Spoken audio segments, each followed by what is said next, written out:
Bago ang lahat, ngayon lang ako nakatanggap ng sweldo na Friday the 13. Hindi kaya malas yun. Almost 1 month papasok na ang playoffs. Nasa average na lang ng 15 to 17 games ang mga teams.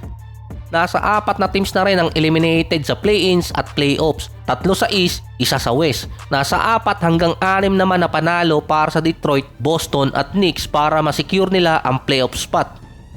Sa West naman, 3 hanggang 7 para sa Thunder at San Antonio. Base sa standing, bago yung games ngayong araw, ang number 3 hanggang number 6 ay Lakers, Rockets, Denver at Minnesota. Nausog ko pa ata si Anthony Edwards. Pwede pang humabol doon ang Phoenix Suns.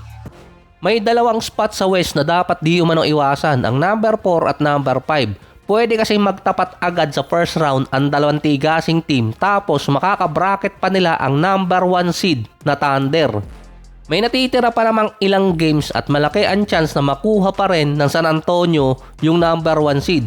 Pero sa ngayon nasa linya na yung OKC na sila ang magiging number 1.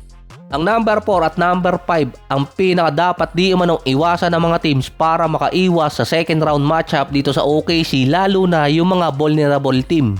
Sa playoff history ng West, tinatawag nilang danger zone ang number 4 at number 5 kapag nasa playoffs.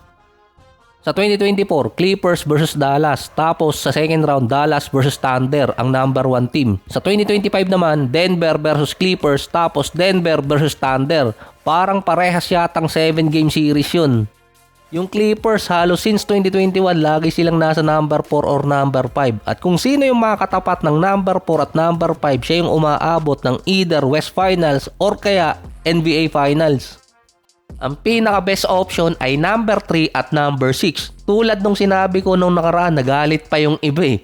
Mas pipiliin kasi ng mga veteran team na makatapat ang alien na si Wembanyama sa second round ng playoffs dahil wala pa siyang experience kesa kay SGA na merong referee, meron ng championship experience kasama yung kanya mga teammate.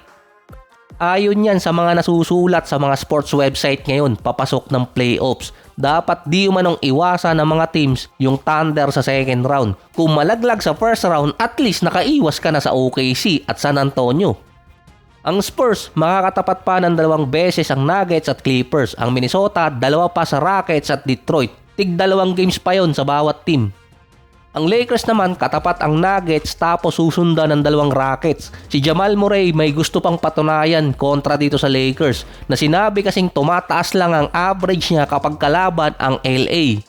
Dahil yan sa sagutan nitong si Udonis Haslem at Jamal Murray na Lakers lang daw umi-score si Murray ng mataas. Hindi naman niya alam kung saan galing ang narrative na yon dahil kaagaling lang niya sa mataas na score kontra sa Jazz.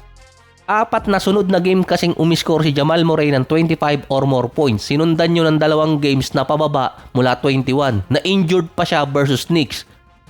Sa ngayon, merong back-to-back 30 or more points si Jamal Murray. So, hindi magtatabla sa tiebreaker ang Lakers at Nuggets. Kung sino kasi ang mananalo sa last game nila, makukuha nila yung tiebreaker. Ang Rockets naman kapag nakuha nila yung isa sa 2 games na remaining kontra LA, makukuha nila yung tiebreaker. Yung Lakers naman kapag nakuha nila yung 2, nasa kanila na at malaki ang chance na makuha yung number 3 spot. May multiple player pa na nasa injured list ng Lakers at nitong Denver. Ang Houston, dito kasi nila masusukat kung sinong gusto nilang makatapat dahil sinabi sa mga report, mas preferred ng Houston na makatapat ang Lakers sa first round kontra Denver at Minnesota. Si Kevin Durant 2023 pa nakaabot ng second round at sinabi din sa report na obvious kung bakit gusto ng Rockets na makakatapat yung Lakers sa first round. Dahil sa ngayon nakalinya ang Houston na makakatapat yung Denver. Pwede nilang iwasan yun.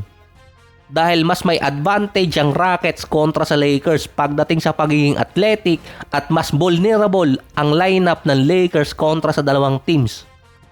Sa senaryo pa, may makakapigil kay Reeves at kay Luka pagdating sa defense or meron designated defender. Sa LA naman, wala silang designated defender dito kay Kevin Durant lalo na kay Şengün pagdating sa post. Mas better lineup sa defense yung Rockets kontra sa LA. Sila may sabi niya na binasa ko lang yan sa statement. Nakuha na rin kasi ng Rockets yung gusto nila kay Kevin Durant. Nakalaro na siya ng 62 games and counting. Ito kasi yung inaalala nila nung after ng trade. Gusto ng Rockets na makatapat yung Lakers dahil mas may advantage sila kontra sa kanila. Pero yung ibang teams, gusto rin sila makakatapat sa first round dahil meron naman silang advantage kontra kay KD at dito sa Rockets. Parehas lang kasi yung vulnerable lineup ang Rockets at itong Lakers. Sa Houston kasi, ang scorer nila si Şengün at itong si Kevin Durant. Ang isa sa major problem ng Houston ay itong si Amen Thompson. Sa defense wala kang masasabi, pero wag mo nang kausapin kapag offense. Match-up nightmare kasi yung Denver para sa Rockets dahil may dalawa silang playmaker at kaya silang tapatan pagdating sa defense. Lalo na yung Peyton Watson, nakakascore na mataas ngayon. Kapag naman Minnesota, merong kayang bumantay kay Kevin Durant, si McDaniels. Ilang beses na siyang napipigilan kapag playoffs at kahit regular season. Sa LA may bando kaso hindi siya katulad ni McDaniels na kayang umiscore ng 20 points pataas. Dapat Lakers to ipinalit lang nila kay Schroeder at Danny Green dati papuntang OKC tapos tinrade ng OKC sa Minnesota.